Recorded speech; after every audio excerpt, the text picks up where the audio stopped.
예, 안녕하십니까. 유영복입니다. 어, 잠깐 인사총 대표로서 앞에 발표해 주신 두 분께 굉장히 감사드립니다. 제가 하고 싶은 말을 다 해주셔서 제 발표는 좀 간단히 끝내도 될 것 같습니다. 그리고 제가 한 가지 덧붙이고 싶은 거는 저의 그 개인적인 입장에서는 제가 지금 같은 노래를 몇 년 동안 부르고 있는 것 같습니다. 오늘 부르는 노래가 제가 부르는 마지막 자리가 되기를 바랍니다. 그래서 오늘 우리의 의견이 받아들여져서 제도화되고 이재명 정부, 국민주권 정부에서는 정말 다시는 지금과 같은 그 시행착오를 저지르지 않았으면 좋겠습니다. 앞에 제안의 목표는 뭐 다 이렇게 정태석 교수님과 윤은숙 교수님 쭉 말씀해 주셨으니까 그냥 넘어가겠습니다. 그래서 이제 지금 제가 오늘 발표드린 거는 지난번 선거 과정에서 저희 인사총에서 인사총이 말하자면 그 정권 선거본부에 보내는 제안서를 꾸려가지고 보냈거든요. 그때 4가지를 제안을 했습니다. 그 4가지 제안을 오늘 보고 드리고 조금 더 구체화해서 다시 이재명 정부에 요구를 할 생각입니다. 그래서 오늘은 그거 지금 말씀을 드리겠습니다. 그래서 뭐 기대 효과는 뭐 따로 뭐 말씀드리지 않겠고요. 두 분이 말씀 많이 해주셨으니까 지금 이 부분에서 제가 한 가지 말씀드리고 싶은 거는 지금 교원 수가 인문학은 22.6%가 줄지 않았습니까? 최근 10년간. 그래 이제 보면은 뭐 공학이나 의학 이런 데는 좀 늘었죠. 그리고 이제 나머지 부분들은 다 조금씩 줄었는데요. 우리가 이제 오늘 또 여러분들이 많이 말씀을 하셨는데 학령 인구가 주니까 교수 숫자가 준다 이런 말씀을 하시는데 저는 그거는 우리 학계에서 좀 달리 토론을 해야 된다고 생각을 합니다. 연구재단도 그렇고 기업부도 그렇고 한 10여 년 전에는 뭐 월드 클래스 유니버시티 해가지고 뭐 세계적 수준의 대학을 한국 정부가 키우겠다고 그랬는데 세계적 수준이 아니라 그냥 전 세계 아까 윤은숙 교수님이 우리가 세계 6위의 국력을 가지고 있다고 그러는데 제가 깜짝 놀랐습니다. 저는 한 12, 13위 되는 줄 알았는데 그렇게 우리가 올라갔구만요. 만약 그 수준을 가려면 지금 대학의 교원들이 2배 이상으로 늘어야 됩니다. 조사를 해본 적이 있는데요. 미국의 100대 대학, 미국의 수백 개 대학이 있지 않습니까? 그중에 중간쯤 되는 대학의 교수와 학생 수를 조사해 보니까 학생과 교수 비율이 15대 1 정도 됩니다. 지금 이 15대 1의 비율을 채우고 있는 건 서울대학교가 유일합니다. 나머지 대학은 지방의 국공립을 포함해서 대개 30대 1, 사립대학은 35대 1, 40대 1 이렇습니다. 그렇다면 학령 인구가 지금보다 반이 줄어도 지금의 교수 숫자를 그대로 유지해도 겨우 평균 수준의 그런 대학으로 가는 겁니다. 월드 클래스 유니버시티가 아니라도 우리가 그 점을 잊지 말았으면 좋겠습니다. 그리고 그 다음에 그 인문사회 분야가 특히 교수 증감률이 교수가 많이 줄고 있고요. 이거는 학생들의 지원율과 관계가 있다고 그러는데 이거는 정부가 감당을 해야 될 부분입니다. 뭐 서론 부분에서 제가 본론까지 다 말씀을 드려야 될 것 같습니다만은 저는요 1980년 5월에 제가 우연히 강주에 있었습니다. 그때 석사반 2학년 때인데 군대 신체검사가 그때 나왔어요. 그 신체검사를 받으러 갔다가 딱 겹쳐가지고 제가 2달 동안을 거기 묶여있다가 올라왔습니다. 강주 봉쇄가 풀린 뒤에 올라오니까 선생님들이 굉장히 반가워하셔서 우리 선생님들이 나를 그래도 잊지는 않으셨구나 라는 고마움을 느꼈는데요. 지난 12월 3일 날 저는 그래서 몇 시간 동안 정말 공포스럽게 지냈습니다. 그 경험이 있고 그 트라우마가요. 저는 그 계엄이 선포된 뒤에 몇 시간 동안을 정말 저는 공포스러운 순간이었습니다. 그 80년의 경험 때문에요. 근데 그 일이 있고 나서도 여전히 우리 국민들의 뭐 거의 반에 가까운 사람들은 우리가 상식적으로 우리가 아까 국민의례를 하면서 자유롭고 정의로운 대한민국을 했습니다마는 그렇지 않은 도대체 그 자유가 뭔지를 모르는 사람들이 너무 많습니다. 우리가 흔히 인문학이나 사회과학을 공기나 물 같은 존재라고 그럽니다. 그게 없어지면은 공기나 물이 얼마나 귀한지를 알 것이라고 얘기를 하는데 그 공기나 물을 오염시키는 행위를 서슴없이 하고 그거를 방관하고 있는 나라가 우리나라라고 생각을 합니다. 인문사회 분야의 학문은 학생 수와 상관이 없이 이 나라가 정상적인 나라로 운영이 되려면 이 부분에 연구를 하는 사람들의 연구 역량이 쭉 유지가 돼야 됩니다. 그렇다면 지금 과학 분야가 정규 교수가 한 4만 명이 되고 인문사회 분야가 3만 명이 된다면 지금 학생 수, 산업 현장의 요구가 어떻게 됐든 간에 이 4대 3의 비율 혹은 반 정도의 지금 3, 4만 명의 정규 교수는 쭉 유지가 돼야 되거든요. 근데 그거를 학생 수가 없으니까 인문사회 분야는 교수를 줄여도 된다. 학과를 없애야 된다. 단과대가 없애야 된다. 이거는요. 공기나 물을 오염시키는 사람들을 처벌하지 않는 것과 똑같습니다. 우리는 공기나 물을 오염시키는 사람들은 처벌하지 않습니까? 그럼 이 나라가 정상적인 국가로 유지가 되려면 이제는 국회도 정부도 이제 그런 것들 더 이상 방관하지 않아야 되겠죠. 그래서 우리는 우리 교수 숫자를 얘기할 때 산업계의 수요. 저는 우리나라에서 오랫동안 유행했던 미스매치라는 말을 굉장히 싫어합니다. 산업 현장이 필요치 않으니까 대학에는 그 과를 없애버려야 된다. 이게 미스매치의 본질 아닙니까? 우리 학교에서는 이제 미스매치라는 말을 더 이상 쓰지 말아야 됩니다. 그래서 지금 인문사회 분야의 교수가 저렇게 격감하는 이 현상을 그대로 우리가 방치하지는 절대 말아야 되겠다. 그리고 학령 인구가 준다 할지라도 대한민국이 정말로 선진국으로서 세계 6위의 국력을 가진 나라로서 대학을 유지하려면 오히려 지금보다도 교수 숫자를 늘려야 될 겁니다. 그거 우리가 잊지 말았으면 좋겠습니다. 여기 친진 박사님들 이건 그냥 넘어가겠습니다. 그리고요, R&D 예산에서 오늘 여기 연구부 선정을 보십시오. 아까 윤영순 단장님께서도 선정률을 얘기하셨는데 저는 저 선정률은 아무 의미가 없다고 생각을 합니다. 왜냐하면 우리는 잘해봐야 10명 중에 1명 내지 2명이 선정이 되기 때문에 연구 계획서를 안 쓴 분들이 굉장히 많거든요. 공대 쪽에서는 거의 선정률이 반이거든요. 그러니까 현재 교수 숫자에 비해서 그분들은 훨씬 많은 분들이 연구 계획서를 제출을 합니다. 왜? 선정될 가능성이 높기 때문에. 우리는 아예 포기를 합니다. 근데 이 선정률이라는 거는 그 계획서를 낸 사람들 중에 선정된 사람들, 그 숫자를 가지고 선정률을 얘기하거든요. 전체 연구자 수, 전체 교수 수를 가지고 얘기를 하질 않습니다. 그래서 이 표에서 선생님들이 보실 거는 맨 앞에 자연과학, 그다음에 교원수, 과제수 있죠. 저걸 보셔야 됩니다. 그래서 여기 이제 일반 기업에서 온 것 말고 정부 중앙연구비만 가지고 따지는 건데 정부 R&D만 가지고 자연과학은 교수 7천에 과제 8천 이걸 보셔야 됩니다. 공학은 16,000에 21,000, 사회과학은 교수 16,000명에 4,000개, 인문학은 8,000명에 1,000개, 예술체육학은 5,700명에 700개 이렇습니다. 이러면 10분의 1이지 않습니까? 이게 진정한 선정률이고 수혜율이죠. 그래서 앞으로 이걸 보셔야 되고 연구재단이나 교육부에서 내보내는 선정률은 어떤 평균의 함정이랄까요? 오해를 불러일으킬 그런 소지가 있습니다. 넘어가겠습니다. 그다음에 이제 법률적 기반 아까 정태석 선생님이 많이 말씀해 주셨는데요. 지금 이제 우리가 인문사회 학술 기본법을 작년에 좀 추진을 해왔고요. 또 이제 그게 아니더라도 기존의 학술진흥법을 우리가 개정을 해서 쓰는 방법이 있겠습니다. 우리의 학문 생태계를 되살리고 유지 발전시키기 위해서요. 근데 거기에 이제 이런 것들은 좀 담겼으면 좋겠다. 이런 내용이 이겁니다. 첫 번째, 학문의 균형 발전과 인문사회 학술의 가치를 천명한 아까 말씀드린 내용입니다. 공기나 물이 오염돼도 괜찮지 않다면 국민들의 사상을 오염시키고 아주 오염되고 왜곡된 정보에 노출된 무방비 상태로 노출된 이 국민들을 보호하려면 대학의 인문사회 분야 학술을 발전시켜서 그들의 인문사회적 소양을 높여줘야 됩니다. 그래서 그들이 맑은 공기를 마실 수 있는 골라서 마실 수 있는 능력을 길러줘야 되고 부패한 물을 구분할 수 있는 그런 능력을 길러줘야 됩니다.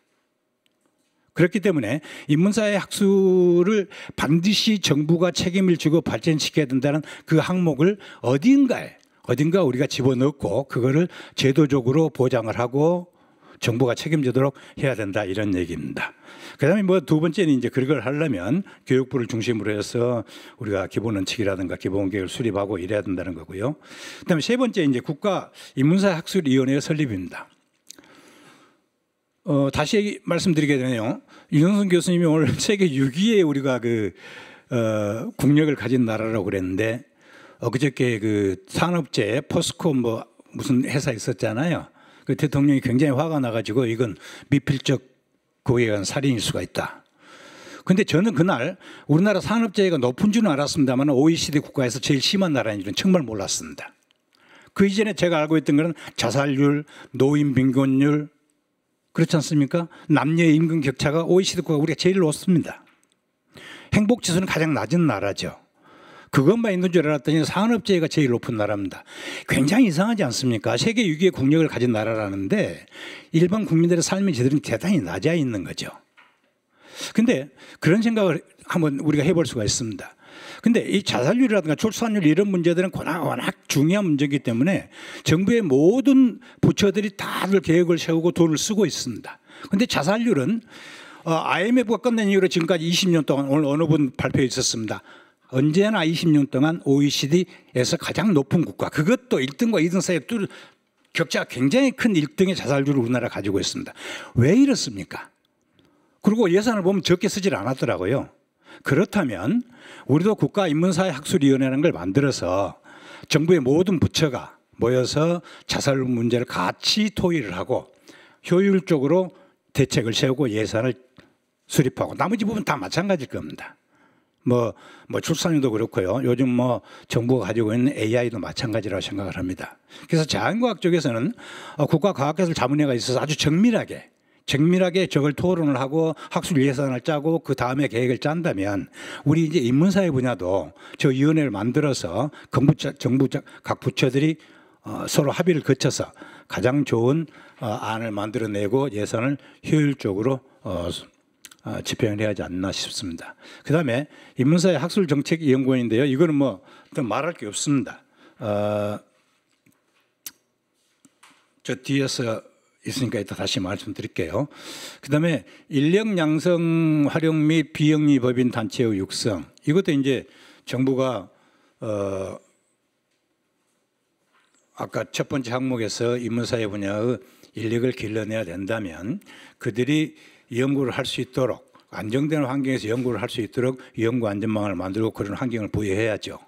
오늘 뭐 정태석 교수님도 말씀하셨고 윤영선 교수님도 말씀하셨습니다마는 2024년에 신진 박사들 40%가 무직 상태에 있다. 인문사회 분야는 70% 사람들이 연봉 4천만 원 이하로 살고 있다. 있을 수가 없는 일입니다. 최저임금이 3천만 원 가깝지 않습니까? 우리가 이 현실을 방관하면 안 됩니다. 우리 학계의 선배로서 또 이 나라의 지식인들로서 그런 생각을 가지고 있고요. 그래서 인력 연구 양성 활용에 대해서도 정밀하게 법으로 보장을 하는 의무화시키는 그런 제도를 만들어야 되겠고요. 그러려면 한국인문사회 총연합회와 같은 이런 비영리 법인 단체도 정부가 육성을 해야 됩니다. 다들 알고 계시겠지만 과학기술단체 총연합회 1년에 250억의 예산을 가지고 움직이고 있습니다. 인문사회 총연합회는 우리들의 의지와 열중으로 움직이고 있습니다. 이런 상황은 깨야 되겠죠. 예. 제안 사항인데요. 뭐 자문회의 금방 말씀드렸던 더 이상 말씀 안 드릴게요. 근데 되게 이제 이런 생각을 지금 인문사회 총연합회에서 토론 중인데요. 제 일하는 이제 국가학술위원회를 만든 다음에 현재 국가과학기술자문회의는 대통령 직속기구입니다만은 대통령 직속기구가 너무 많다 이런 얘기도 있고 하니까 막 국무총리 직속기구를 해도 될 것 같다. 그래서 뭐 의장은 대통령이나 국무총리가 될 수 있을 것이고 부의장은 이제 학계의 전문가가 돼야 되겠죠. 그다음에 그 밑에 이제 20, 30명 규모의 심의위원회가 이 국가급 학술위원회 최고 기구고요. 그 심의위원회 산하에 그 밑에 보시면 인문학, 사회과학, 문화예술, 뭐 융합 분야 등 현재 이건 초안이니까요. 4개 정도의 분과위원회를 두어서 그 분야 간, 그 학문 분야 간 혹은 부처 간 업무 조정을 하고 예산을 나누고 지금 뭐 인문사 예산 다 해봐야 3천억밖에 안 되니까 지금은 나눌 것도 말 것도 없습니다만은 우리도 뭐 과학 분야처럼 뭐 뭐 몇십조가 된다든가 이런 예산도 합리적으로 분배해야 되겠죠. 그런 걸 위해서 운영위원회가 있어야 되고요. 또 그때마다의 어떤 그 긴급한 해결이 필요한 그런 이슈에 대응하기 위해서 특별위원회 같은 것도 둘 수 있지 않냐. 그리고 이 위원회가 제대로 움직이려면 상설적으로 운영되는 사무국이 운영이 설치가 돼야 되겠습니다만은 지금 현재는 초기 출발할 때는 예산도 빈약하고 뭐 이러다면은 우선은 사무국은 비상근 체제로 운영을 하되 나중에 이제 정상화된다면 따로 사무국을 두는 게 좋겠죠. 근데 국가과학기술자문회의도 보면은 과학기술정보통신부에서 실제로는 움직이고 있더만요. 우리도 이제 국가급 학술위원회가 만들어진다면 실질적으로는 교육부에서 운영해야지 않을까 그렇게 생각을 하고 있습니다. 그다음에 학술정책 연구 전문기관은 요것만 좀 말씀을 드릴게요. 여기 보십시오. 우리가 다 아는 단체입니다. 키스텝 500명, 스테피 200명, 그다음에 키스티 500명, 그다음에 IITP 연구재단에 지금 소속되어 있는 형식이죠. 200명. 그래서 요것만 합해도 1,400명이죠. 전문 연구원도 1,400명입니다. 나머지 연구원도 굉장히 많습니다. 그리고